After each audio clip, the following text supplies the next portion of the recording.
Dane Lloyd calls out misinformation to Chief of Ottawa Police Steve Bell, indicates that members of the committee, as well as media, indicate that loaded firearms were found in Ottawa. This helped invoke the Emergency Act. Here's the clip. Mr. Lloyd, you are first up for a 6-minute round. The floor is yours, sir. Thank you, Mr. Chair. Interim Chief Bell, my apologies. In Ottawa, during the protest clearing operation, were any loaded shotguns found in the trucks of protesters? Mr. Chair, what I can indicate is throughout the protest, we did receive information and intelligence around weapons and the possession of weapons by people that either had attended or intended on attending the occupation. As a result of the clearing, at no point did we lay any firearms related charges, yet there are investigations that continue in relation to weapons possessions at the occupation. I guess yes or no, Interim Chief, were loaded firearms found in the trucks during the protest clearing operation?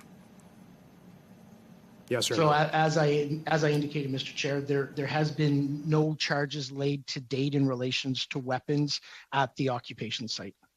It's just a clear question, Interim Chief. Like, were weapons found? Like, were loaded firearms found? Yes or no? So in relation to no, not Okay. to relating to any charges to this point. Thank you, Chief. That's very illuminating. On March 19th, this past Saturday, a reporter, Justin Ling, wrote in the Toronto Star, quote, that police sources indicated that loaded shotguns were found in trucks at the Ottawa protest. Is this false information? So I'm unfamiliar with the quote you're referring to, but as I indicated before, we received intelligence information, continue criminal investigations, and no charges have been laid to date in relation to firearms.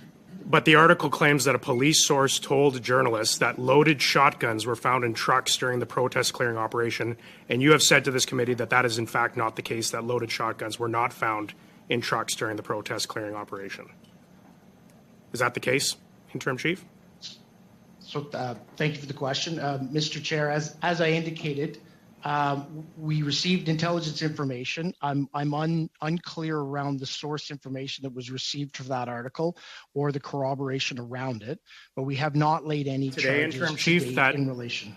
Can you clarify, Interim Chief, speaking on the record, not off the record, that loaded shotguns were not found in the vehicles during the protest operation? Can you confirm that?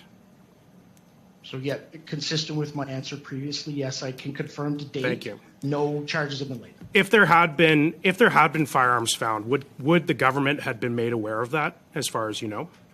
Would the cabinet have been made aware of that if there had been firearms found? Well, our normal course of action would be that we would conduct an investigation and charges would be laid. And as a result of those charges, there would be public notifications of those charges. We wouldn't specifically notify any level of government as to the course or the conclusion of any investigation. But they would have been immediately aware if you had found firearms, correct? So there would have been public notifications made. So we had a cabinet minister, the Minister of Crown Indigenous Relations, Mark Miller, retweeted that article from Justin Ling from the Toronto Star, claiming that there were loaded shotguns found in trucks. This is misinformation, Chief, and I submit to the committee. Misinformation being spread by a journalist and misinformation being spread by a member of this government. And I'll just close my remarks and give my time to Mr. Shipley. Thank you, Mr. Chair. Thank you, Interim Chief.